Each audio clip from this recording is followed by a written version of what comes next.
వంశధార నది ఉగ్రరూపం దాల్చింది. 90,000 క్యూసెక్కుల నీరు దిగువకు విడుదల చేస్తున్నారు. మూడో ప్రమాద హెచ్చరిక జారీ చేశారు అధికారులు. పరివాహక ప్రాంతాల్లో అప్రమత్తంగా ఉండాలని హెచ్చరికలు జారీ చేశారు. లోతట్టు ప్రాంతాల ప్రజలను అప్రమత్తం చేస్తున్నారు అధికారులు.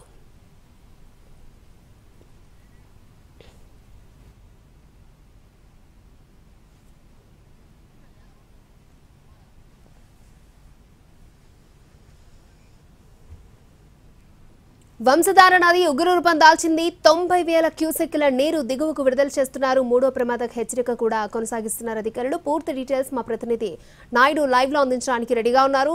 నాయుడు, అక్షయ, మనం చూస్తున్నాము గత అర్ధరాత్రి నుంచి కూడా శ్రీకాకుళం జిల్లాలో మొత్తం కూడా వంశధార వరద ఉధృతి అయితే కొనసాగుతున్నటువంటి పరిస్థితి కనిపిస్తుంది. పెద్ద ఎత్తున భీకరంగా వంశధార నది ప్రవాహం అనేది కనిపిస్తుంది. ముఖ్యంగా ఏదైతే ఈ ప్రాంతంలో కురిసినటువంటి వర్షాలకు తోడు వంశధార సంబంధించినటువంటి క్యాచ్మెంట్ ఏరియా మనం చూసుకున్నట్లయితే దక్షిణ ఒడిశాలో ఉన్నటువంటి గంజాం బ్లాక్ కానీ, మోహనా బ్లాక్ కానీ, గునుపూరు, గుడారి తదితర ప్రాంతాలన్నింటిలో కూడా పెద్ద ఎత్తున వర్షపాతం నమోదవడంతో ఆ వరద నీరంతా కూడా ఇప్పుడు శ్రీకాకుళం జిల్లాపై పడింది. ముఖ్యంగా ఏదైతే గొట్టా బ్యారేజీ వద్ద ఉన్నటువంటి భీకరమైనటువంటి పరిస్థితి మన కెమెరామెన్ మనకు చూపిస్తున్నటువంటి విజువల్స్ చూడొచ్చు. ఇక్కడ నది వెడల్పు కూడా తక్కువగా ఉంటుంది. ఇతర పెద్ద నదుల్లా కాదు, తక్కువ వెడల్పులో ఉండేటటువంటి ఈ నదిలోనే ఇన్ని వేల క్యూసెక్కుల నీరు ఒకసారి కిందకి విడిచిపెట్టేసరికి ఏదైతే తీరం వెంబడి ఉండేటటువంటి కరకట్లు లేని ప్రదేశాల్లో కోతకు గురవుతూ ఉంటుంది. పెద్ద ఎత్తున కోతకు గురైనటువంటి ఏదైతే ప్రాంతాల్లో వరద నీరు అనేది పొలాల్లోకి, అదేవిధంగా గ్రామాల్లోకి కూడా వస్తుంది. ఇప్పటికీ మనం చూడొచ్చు పదుల సంఖ్యలో గ్రామాలకి రాకపోకలు బంద్ అయినటువంటి పరిస్థితి చూసాము. హడ్డుబంగి ప్రాంతంలో ఏదైతే మాతల నివగాం రోడ్డు కూడా బ్లాక్ అయింది. ఆకులు తంపర ఈ ప్రాంతంలో కూడా రాకపోకలు బంద్ అయినటువంటి పరిస్థితి. కుంటుభద్రలో వాటర్ అయితే ఊరు చుట్టూ కూడా వచ్చింది. మరోవైపు జిల్లాడిపేటకు కూడా ఊరు చుట్టూ తిరిగినటువంటి పరిస్థితి.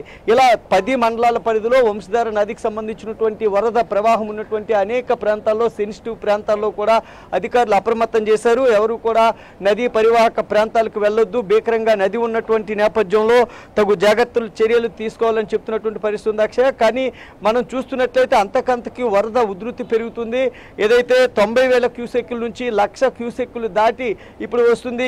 22 గేట్లు ఎత్తడంతో పాటు ఎమర్జెన్సీ గేట్ను కూడా 3 అడుగుల మేరకు ఎత్తినటువంటి పరిస్థితి కనిపిస్తుంది అధికారులు. ఈ నేపథ్యంలో మొత్తం వస్తున్నటువంటి ఇన్ఫ్లో ఏదైతే ఉందో యథాతథంగా ఇన్ఫ్లోని కిందికి బంగాళాఖాతంలోకి అవుట్ఫ్లోగా విడిచిపెడుతున్నటువంటి పరిస్థితి కనిపిస్తుంది. పెద్ద ఎత్తున వంశధార నదికి వచ్చినటువంటి వరదలతో తీవ్ర ఇబ్బందులు అయితే జనం ఎదుర్కొంటున్నారు.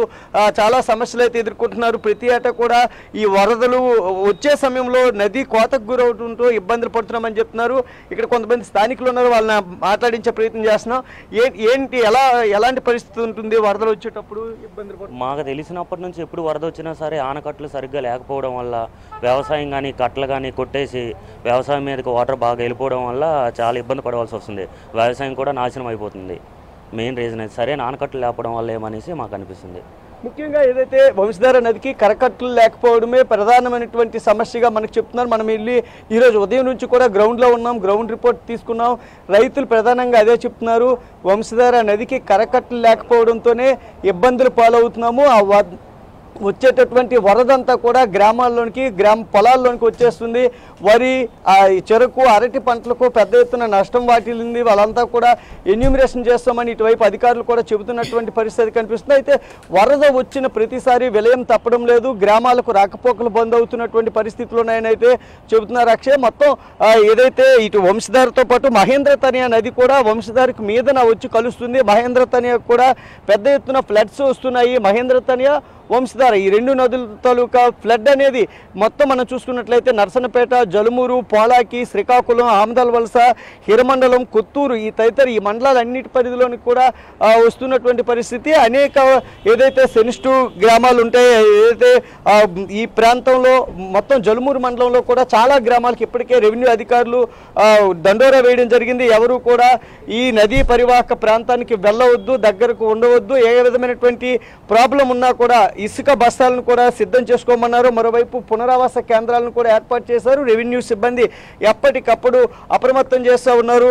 జిల్లా కలెక్టరేట్లో కంట్రోల్ రూమ్ కూడా ఏర్పాటు చేసి మొత్తం ఫ్లడ్ని మొత్తం ఏదైతే శ్రీకాకుళం జిల్లా వ్యాప్తంగా వర్షాలు తగ్గినప్పటికీ కూడా వస్తున్నటువంటి పైనుంచి వస్తున్నటువంటి ఫ్లడ్ని మానిటరింగ్ చేస్తూ ఎప్పటికప్పుడు సమాచారాన్ని అందిస్తున్నటువంటి పరిస్థితి అయితే ఉంది. అక్షయ. ఓకే నాయుడు.